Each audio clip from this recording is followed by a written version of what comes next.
Have you ever wondered how we can think smarter, solve problems better, and make decisions with greater clarity? In today's summary, we're diving into Smart Thinking by Matthew Allen, a book that reveals how we can harness the power of reasoning and critical thinking to enhance our everyday lives.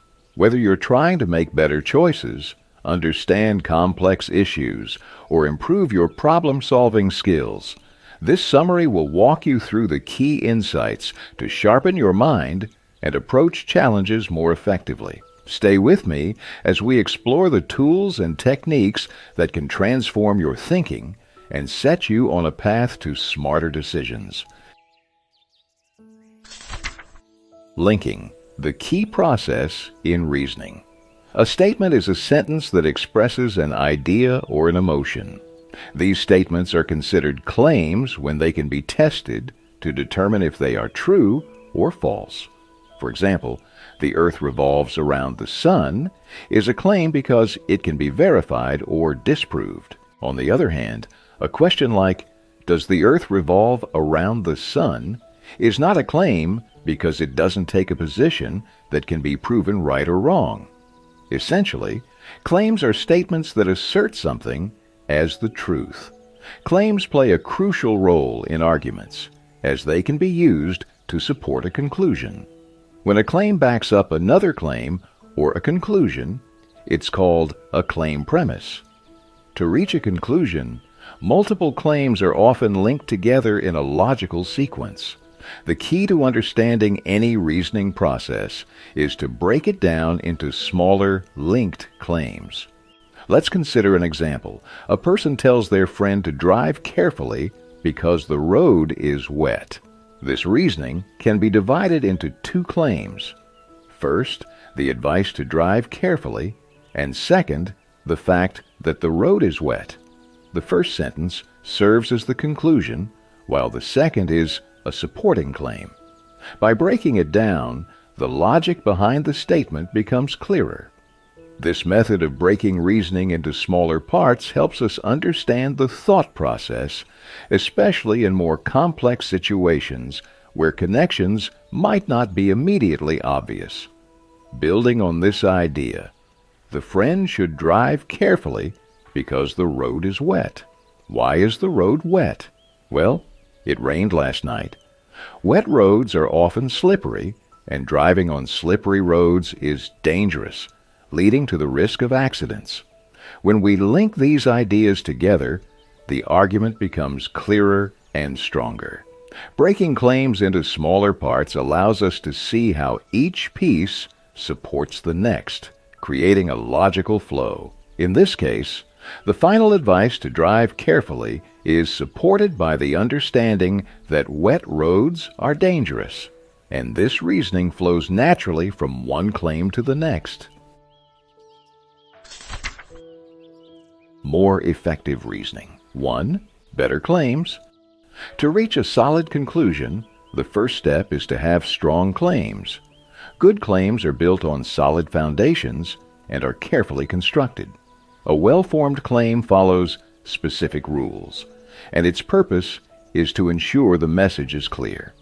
To build a strong analytical structure, claims must be written clearly, and if certain words or phrases need to be repeated for clarity, they should be. It's essential that nothing is left unsaid or unclear. When making claims for an audience, it's important to consider the context. Well-constructed claims must take into account the environment and the people to whom they are being presented. Understanding your audience and their expectations is key. Certain words and phrases can mean different things to different people. This means we need to have a basic understanding of how our audience might interpret these words. By doing this, we gain better control over our communication, allowing us to present our reasoning more effectively. Strong claims are built on a solid foundation, which generally falls into three categories: claims that are self-evident, those that reference authority, or those based on logical reasoning. Self-evident claims are those that are clearly observable and don't need further proof.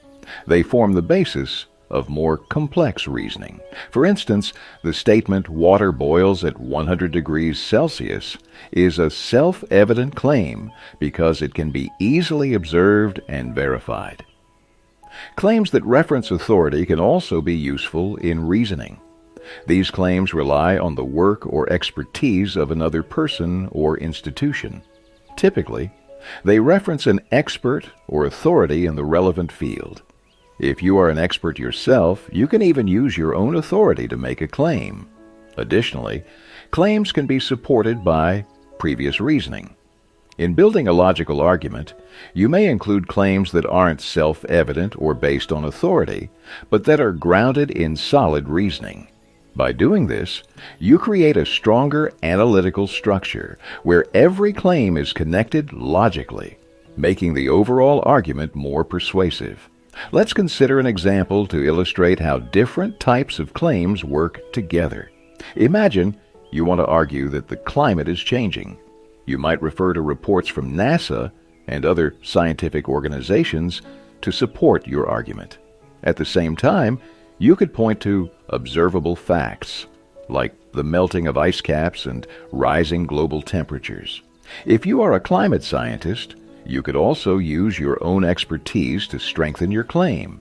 And if you need to explain why the climate is changing, you might rely on studies that show the impact of human activities like deforestation and the use of fossil fuels. By connecting these different claims, some based on authority, others self-evident, and others grounded in reasoning, you create a logical argument. The end result is a stronger, more persuasive case that your audience is more likely to accept. More effective reasoning. 2. Better links. Now that we've learned about forming better claims, the next step is to understand how to link these claims effectively to reach a powerful conclusion. As before, the first step in creating stronger connections between claims is to consider the context in which they are made.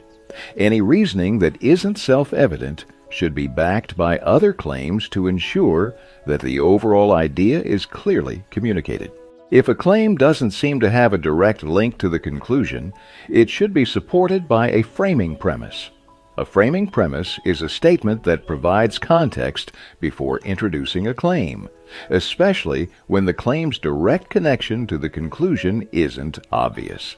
This helps in making the reasoning clearer and more cohesive. For example, let's take this scenario. Imagine someone arguing that companies should invest more in remote work technologies. This is the conclusion. To support this claim, they might cite a report that states, "A study by a leading research firm shows that companies with remote work options have increased productivity." Additionally, the person making the argument might say that they are an HR consultant who has personally witnessed this trend across multiple organizations. In this case, the claim that companies should invest more in remote work technologies is supported by both the report's findings and the speaker's personal experience. However, these supporting points only hold weight when framed properly. The framing premise about the study and the speaker's expertise provides the necessary context to link the conclusion with solid reasoning. It's also important to ensure unity between the scope of your claims and their certainty. This means that the language used in the claim should accurately reflect the evidence and the range of what is being claimed. For example, let's say someone concludes, "All employees prefer working from home."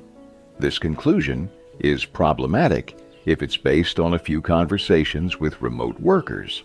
A more accurate claim might be, "Some employees I've spoken to prefer working from home." Broad generalizations require broad evidence. Without enough supporting data, claims that attempt to generalize can become weak. Generalizing so means assuming something is typical or representative of a larger group. strong generalizations can only be made when there's enough evidence to back them up. A framing premise helps ensure that the audience understands why supporting claims are necessary.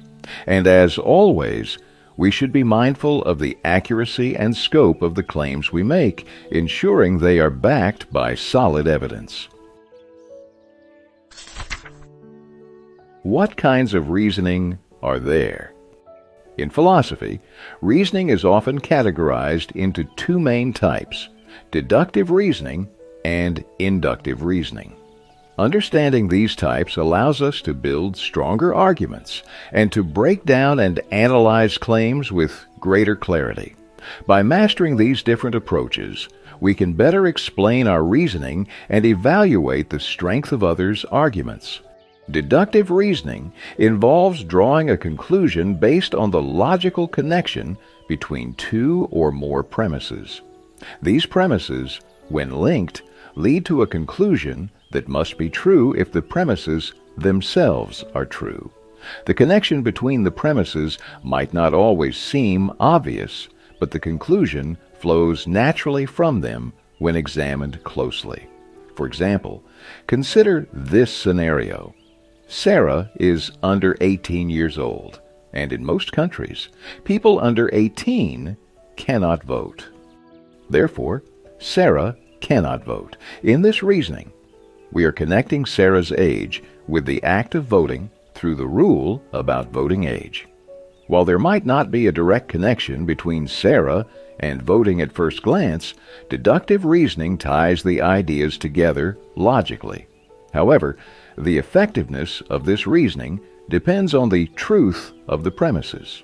If one premise is false, perhaps Sarah lives in a country where the voting age is lower, the conclusion would be incorrect. The strength of deductive reasoning lies in its certainty. If the premises are true, the conclusion must also be true. Inductive reasoning, on the other hand, works differently.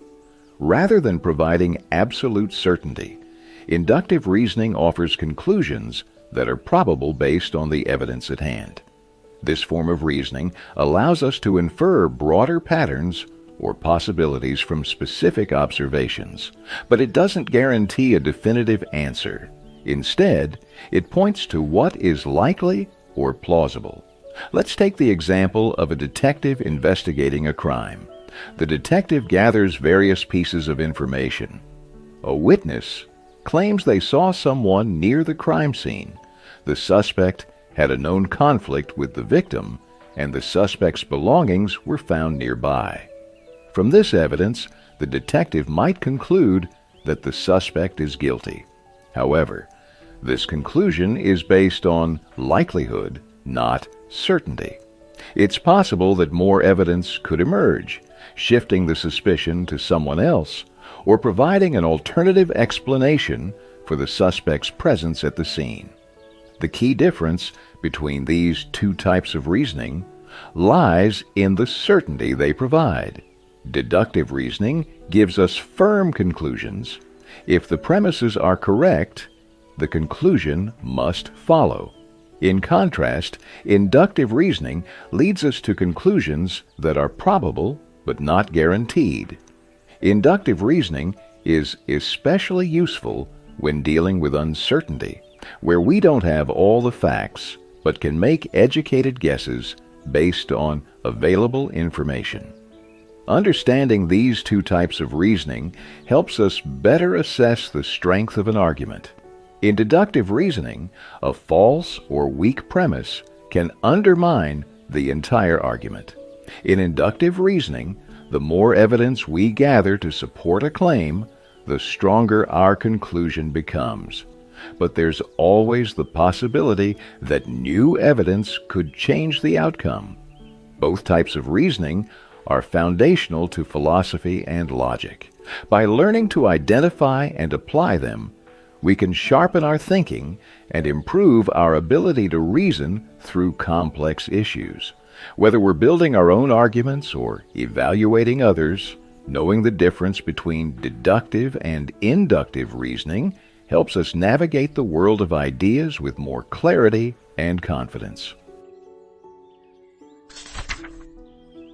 research, reasoning, and analysis. At some point, most of us need reliable information on a particular subject.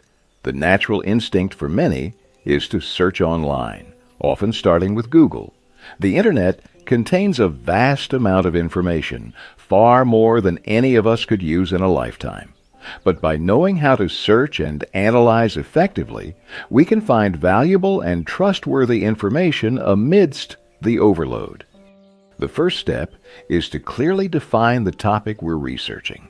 This sets the parameters for what we're looking for and helps us filter out irrelevant information.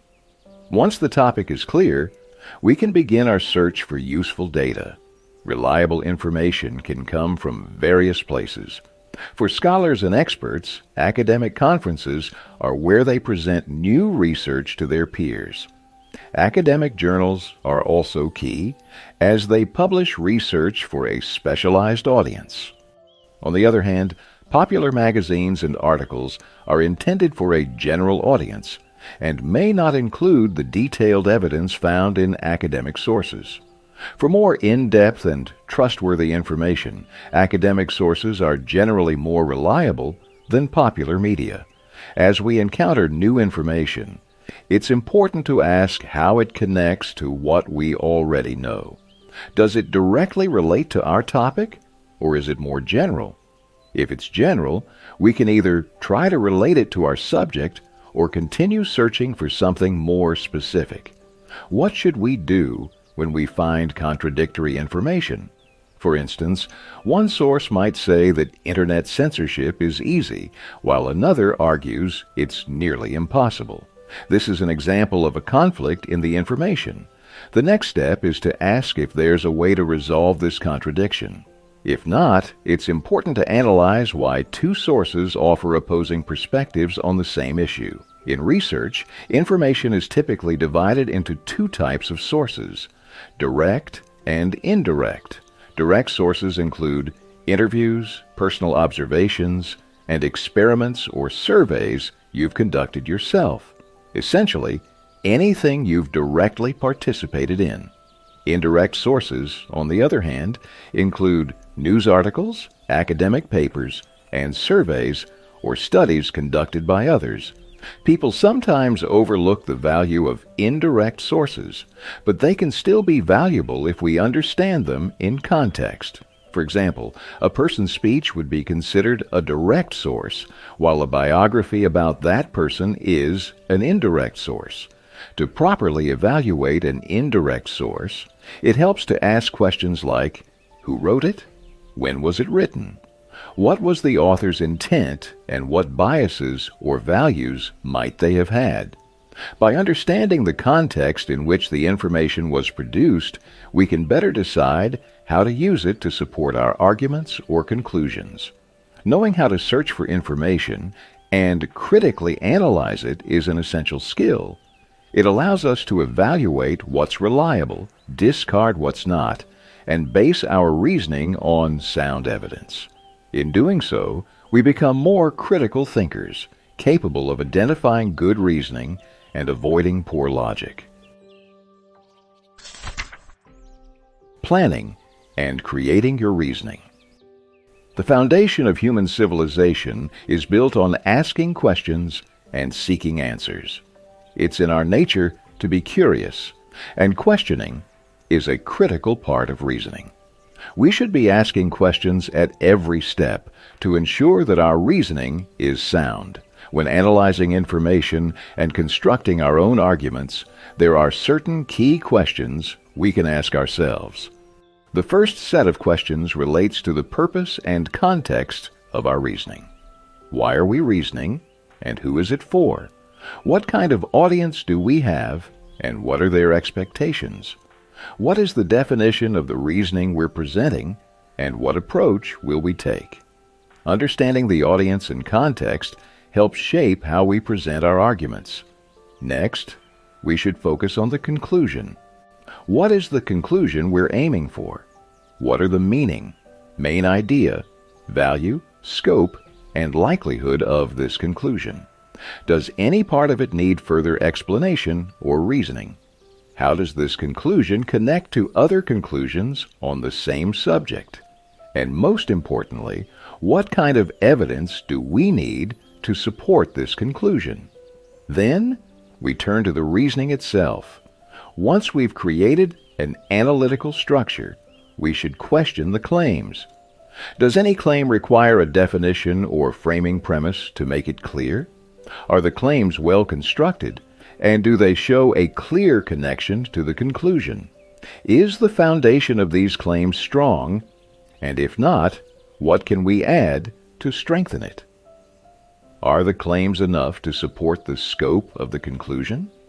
Finally, after answering these questions and making necessary revisions, we should consider the broader context in which we are working. What kind of thinking has been applied to the reasoning? Were any premises implied rather than clearly stated? Are all claims clear and easy to understand? Most of us have used mind maps at some point in our lives, whether for a school project or a complex data set. Mind mapping is a form of planning. Planning is crucial because it allows us to present everything in a structured and organized way, making it easier to understand the connections and links between different points. An analytical structure for planning can look different, but the basic idea remains the same. We often use arrows or symbols to indicate connections between ideas. The first step in planning is to organize all the information and reasoning points one by one. For example, college education should be accessible to everyone. College education is not free in most countries. Studies show that employment rates are low and poverty is high in many regions. A college education is essential for obtaining well-paying jobs. College teaches the necessary skills for high-paying careers. Surveys show that people with a college education earn more than those without one. Higher salaries lead to less poverty and a reduced economic burden on society. From here, we can begin drafting the argument in a straightforward manner. The introduction would start with the conclusion and list the main points in brief. The main body would provide background information, then move on to the core reasoning, detailing each point and expanding where necessary. Each reason should be backed by at least 2 or 3 paragraphs of explanation. In the conclusion, we bring everything together, reinforcing the initial argument and restating the conclusion by asking the right questions, revising carefully, and planning thoroughly. We can create arguments that are convincing and earn the trust of the audience. And there you have it, Smart Thinking by Matthew Allen. We've explored how reasoning, analysis, and thoughtful questioning can reshape the way we approach problems and decisions. Whether you're looking to enhance your personal life, career, or even daily problem solving, these strategies can help you think more critically and act more wisely. If you found these insights valuable, don't forget to like this video and subscribe for more summaries that break down the world's best ideas. Thanks for listening, and until next time, keep thinking smart.